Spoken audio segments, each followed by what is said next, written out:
우리가 미국처럼 총기 소유를 합법화하면 어떨 것 같으세요? 근데 우리나라는 지금 아마 여기 계신 분들 군필자라면 다 그 화기 훈련을 2년 동안 받으신 분들이어가지고 저 부분 이 총을 너무 잘 다루거든요. 그렇죠. 근데 우리나라에서 총기가 합법화된다고 하면 너무 무서운데요. 그렇죠. 무서울 것 같아. 상상이 안 가죠. 이 총 때문에 미국에서 한 해에 사망자가 4만 명이 나옵니다. 4만 명. 정확한 정의는 아니지만 보통은 이제 4명 이상의 사상자가 나오는 경우를 매스 슈팅, 그러니까 무차별 난사 사건, 총격 사건 이렇게 얘기를 하거든요. 올해 5월까지만 벌써 215건이 있었어요. 정말 사회의 반사회성을 가진 사람이라든지 이런 사람들이 벌이고 가는 묻지마 총격 사건도 굉장히 많고요. 제가 사진 한 장을 보여드릴게요. 이게 이제 무차별 난사로 인해서 정말 아수라장이 됐었던 라스베가스 뮤직 페스티벌 총격 사건 장면입니다.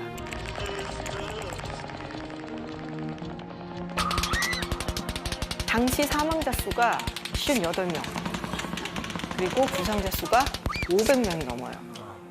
네, 근데 이게 역대 총기 난사 사건 중에서 이제 가장 참혹했던 사건 중에 하나입니다. 자, 그럼 이런 무지막지한 참사를 일으킨 사람은 누구냐? 바로 이 사람, 스티븐 패덕. 나이는 64세고요. 이미 은퇴한 사람이에요. 근데 우리가 이런 끔찍한 사건을 벌인다 그러면은 뭔가 굉장히 울분이 많고 혹은 굉장히 좀 너무 경제적으로 힘들어서 사회 복수하고 싶고 이런 사람일 것 같잖아요.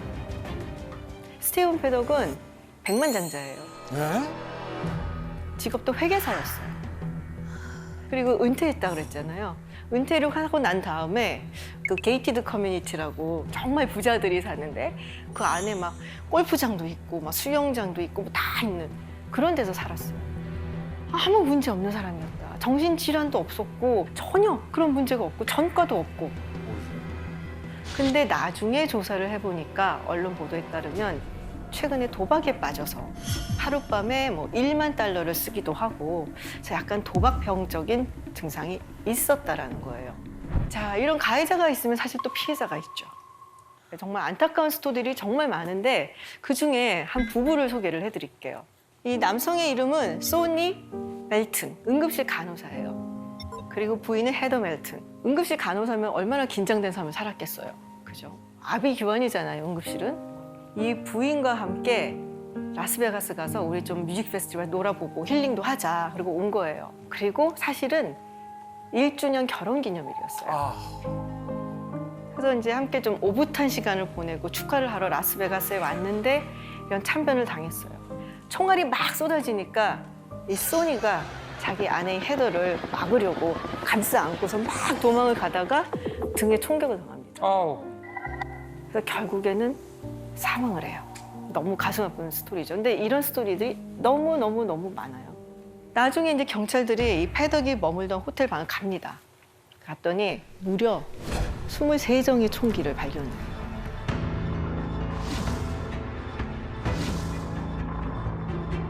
거기에 또 범프 스톡이라는 게 있었어요. 범프 스톡이라는 거 들어보셨어요? 그러니까 우리가 총을 쏘면 보통 이렇게 탕탕탕탕 하잖아요. 근데 이게 범프 스톡이 이 총의 액세서리 같은 거에서 붙여놓으면은 이제 완전 자동 소총처럼 다다다다다고 쏠 수 있게끔 만드는. 그래서 그렇게 많은 사망자가 나온 겁니다. 이제 여러분들이 그런 생각하실 거예요. 아니 도대체 왜 아무나 총기를 갖고 있을 수 있게 만드냐? 미국은 왜 총을 저렇게 아무나 가질 수 있게 내버려 두는 거지? 그런 생각 많이 하시죠? 네, 규제가 없지는 않아요. 미국도 당연히 규제가 있습니다. 근데 이 총기 규제라는 게 굉장히 복잡해요.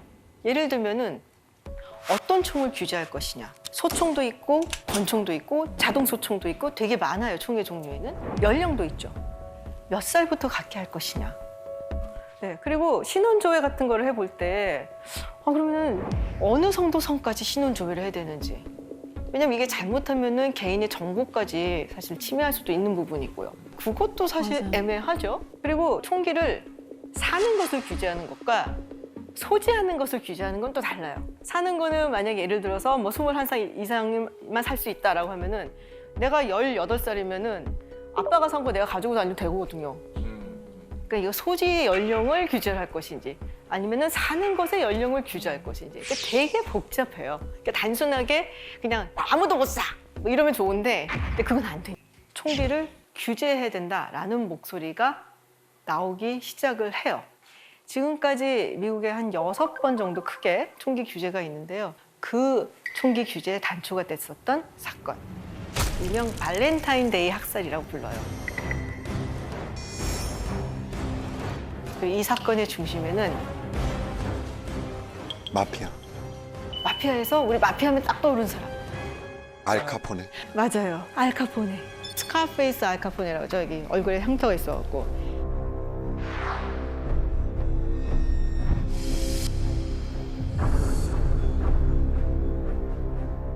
알카포네가 활동했던 지역이 어딘지 아시는 분? 시카고. 역시. 예. 야.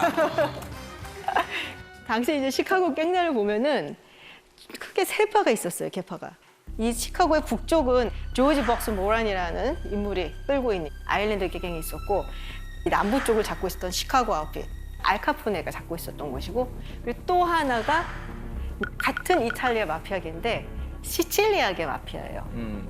그래서 여기는 내가 내 구역으로 만들 거야 하면서 온갖 잔혹한 방법으로 막 세력을 넓혀가기 시작을 합니다.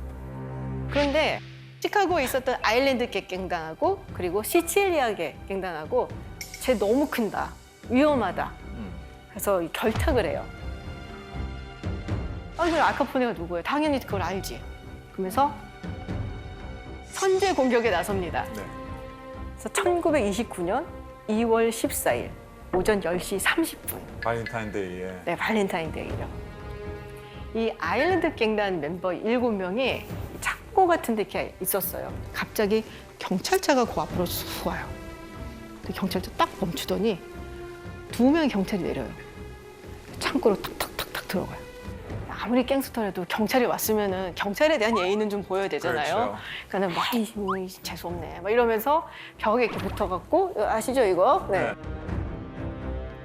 막 그러고 있는데 아까 경찰차에서 3명이 더 내리는 거예요. 근데 그 창고 안으로 들어가. 갑자기 창고에서 와 하는 소리가 들리고 다다다다다다다 총소리. 근데 그 5명이 나와서 경찰차를 타고 유유히 사라져요. 가짜 경찰. 완전 영화다. 그래서 미스테리예요. 누가 이런 짓을 했는지는. 그런데 모든 사람들이 이건 알카포네가 한 짓이다 라고 생각을 한 거죠. 그러면서 이 사건이 대대적으로 보도가 됩니다. 신문에 막. 너무 잔혹하잖아요. 그냥 막 싸우다 죽은 것도 아니고 그러니까 처형 방식으로 죽인 거거든요. 이쯤 되니까 이 시카고 사람들, 뭐 전 미국에 있는 사람들이 막 화가 난 거예요. 대도시에 사는 사람들이. 그렇지 않아도 지금까지 이 갱단끼리 싸우고 결투하고 하는 바람에 사람도 많이 죽었고 끔찍한 모습도 너무 많이 봤고 그 와중에 민간인도 죽고 도대체 언제까지 이 꼴을 봐야 되냐. 막 사람들이 막 그러니까 연방의회에서 안 되겠다. 규제를 하자라고 나서기 시작을 합니다. 그래서 1934년에 첫 번째 규제가 나와요. 어떤 규제들을 하냐? 뭐 예를 들면 총을 만들어서 유통하고 판매하고 할 때 세금을 부과해요. 이렇게 세금을 부과하게 하면은 사실은 그 통로가 사실 조금 명확해지죠. 38년에도 또 규제가 하나가 또 통과가 됩니다. 그때는 총기를 판매하는 사람들이 모두 자격증을 갖도록. 그러니까 지금 뭐 우리가 볼 수 있는 공식 딜러샵 같은 데 있는 사람들은 다 자격증을 가지고 정식으로 판매를 하는 사람들이에요. 근데 이제 이거에 대해서 불만을 갖는 사람들도 있을 거 아니에요. 그러니까 막 소를 제기를 하죠. 근데 1939년에 연방 대법원에서 지금 나온 규제들이 수정헌법 2조에 위배되지 않는다라고 판결을 내립니다. 한 번 더 이렇게 도장을 찍어준 거죠. 그리고 68년에도 한 번 더 규제가 있었고요. 그리고 또 중요한 규제가 하나 나와요. 1993년. 이 규제 이름은 브래디법이에요. 우리가 이제 보통 이렇게 이름이 나오면은 굉장한 계기가 있는 경우가 많습니다. 1981년 3월 30일에 있었던 로널드 레이건 대통령 피격 영상입니다. Another disaster narrowly averted. President Ronald Reagan, emerging from a Washington hotel, was shot by John Hinckley Jr. Mr. Reagan was rushed to a nearby hospital for life-saving surgery. Press Secretary James Brady was struck in the head and seriously disabled. But no one died in the attack, and McCarthy says the incident led to even more changes. 굉장히 충격적이었어요, 그 당시에. 그렇죠. 레이건 대통령도 총을 맞긴 했어요. 네. 그런데 크게 뭐 증상을 입진 않았고 또 병원에 가서 이제 수술을 통해서 회복을 했고, 근데 문제는 당시 대변인이었던 이 제임스 브래디가 꽤 큰 총격으로 불구가 됐어요, 평생. 당시 이 레이건 대통령을 저격했었던 인물이 누구냐? 존 힝클리라는 인물이에요. 일단은 정신적으로 문제가 있는 사람이었어요. 그리고 이 사람이 그야말로 추앙하던 여배우가 있었어요. 아, 조디 포스터. 맞아요, 조디 조디 포스터. 포스터. 그래서 막 조디 포스가 예일대학교 다녔잖아요. 그럼 예일대학교 가서 막 자기도 몰래 들어가서 막 강의 듣고, 그래서 소름 끼치죠. 네. 그러다가 이제 본인이 막 펠레터 보내 그러다가 생각이 든 거예요. 너 같은 여자를 만나기 위해선 내가 좀 대단한 사람이 돼야겠다. 유명해져야겠다. 이 평범한 존 힝클리로는 너처럼 대단한 여자를 만날 수 없으니까 너의 반열에 나를 올리기 위해서 대통령 죽이겠다. 미친 거 아니야? 그래갖고 정말로 저격을 했어요. 그러니까 이것만 봐도 굉장히 정신적으로 문제가 있는 사람이란 걸 알 수가 있죠. 그래서 1993년에 브래디법이 통과가 됩니다.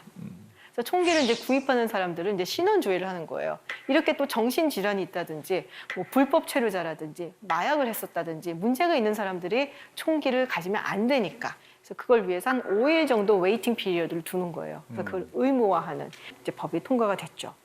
그리고 94년에 또 굉장히 중요한 법이 하나가 통과돼요. 돌격 무기, 돌격 소총이라고도 얘기를 하는데 AR-15 소총이라는 게 있어요. 근데 이게 너무 성능이 좋으니까 간혹가다 이제 경찰하고 이렇게 좀 뭐랄까요, 총격전을 벌인다든지 뭐 이러더라도 경찰이 오히려 이 총기의 성능이 떨어지는 경우가 생기니까 이걸 금지시키는 거예요. 사실 이건 굉장히 강한 법이었는데 그러고 나니까 부작용이 생겨요. 이 공격무기금지법에서는 이 장탄수를 10발 이하로 규제를 했거든요. 그래서 이 제조사들이 크기를 크게 만들면 어떨까? 살상력을 늘리기 위해서. 그래서 구경이 큰 총을 생산을 해내요. 근데 그게 또 인기가 엄청 많아갖고 되게 많이 팔리고, 그러니까 살상력은 더 뛰어난, 효과가 훨씬 더 큰 그런 무기를 만들어내준 꼴이 돼버린 거죠. 그러니까 이 규제를 하는 것만이 또 답은 아니다라고 보여주는 하나의 사례라고도 할 수가 있죠.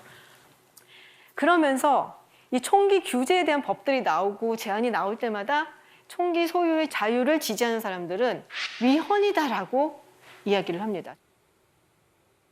그 반대로 총기를 규제해야 된다라고 강력하게 얘기하는 사람들은 헌법에 명시는 돼 있지만 거기서 민병대라고 얘기를 했고, 지금은 연방정부가 뭐 그렇게 주정부라든지 개인을 억압하는 건 아니잖아. 현대식으로 좀 생각해야 되지 않겠냐. 그러면서 계속 싸우는 거예요.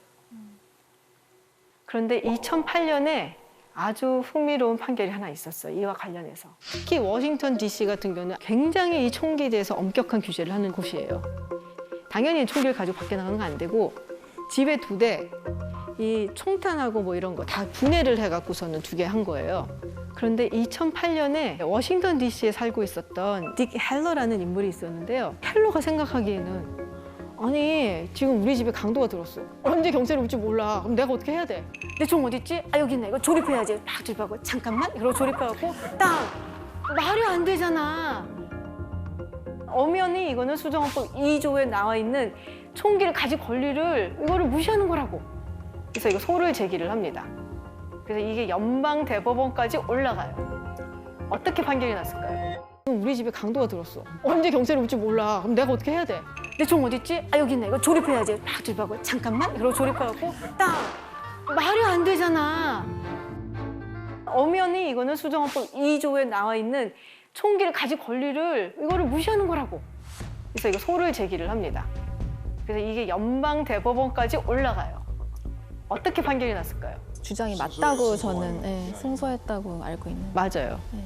당시 5대 4의 판결로 와. 네, 이 워싱턴 DC의 규제법은 위헌이다.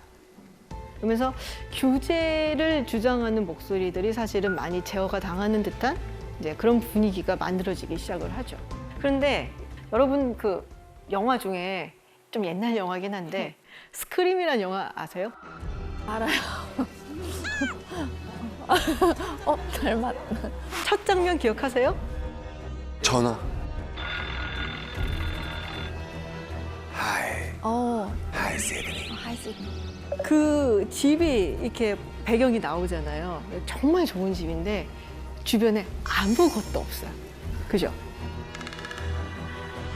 생각하는 것보다 미국은 아주 넓은 나라고 고립되어 있는 곳들도 굉장히 많고 심지어 주소가 아직도 없는 데도 있어요.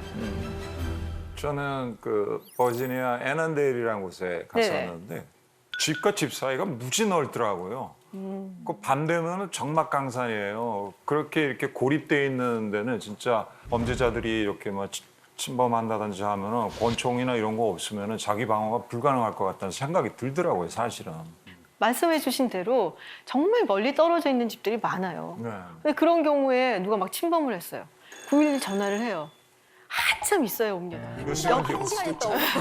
몇 시간 뒤에 올 수도 있죠. 옆집 갔는데 차 몰고 가야 되는 동네인데 언제 그걸 기다려요. 맞아요. 그래서 이런 곳에 사는 사람들이 정말 호신용으로 내가 총을 가지고 있는데 총기 규제된다. 너네 총기 규제 반대하는 건 너무 나쁜 짓이야. 그러면은 화가 나겠죠. 나는 정말 필요한데.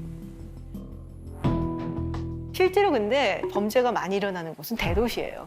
초등학교 같은 데 또 더군다나 이런 데서 보면은 또 총기를 규제해야지. 왜 규제를 하지 말자 그런 거냐 하고 또 화가 나겠죠, 이 사람들은. 보시다시피 규제를 강화해야 된다는 의견이 52% 정도라서 이 과반을 넘긴 하지만 그냥 냅두든지 아니면 오히려 더 풀어라 하는 의견도 꽤 높은 편이에요. 그러니까 정말 팽팽하게 맞서고 있는 거죠. 그리고 그 중심에는 사실은 정치가 있습니다. 어느 정당을 지지하냐에 따라서 이게 확 달라져요. 보시면은 민주당을 지지하는 경우 90%가 규제 강화해야 된다라고 얘기를 하죠. 공화당을 지지하는 사람들 35%예요. 권력을 잡으려면은 당선돼야 되잖아요. 그러면은 내가 공화당 후보로 나오면 당연히 총기 규제를 풀어야 된다라고 얘기를 하겠죠. 민주당 후보로 나오면 당연히 총기 규제를 더 엄격하게 해야 된다. 그리고 그쪽으로 또 계속 몰아가는 거예요. 여기서 우리가 절대 빼먹을 수 없는 조직이 하나 있어요. NRA. NRA.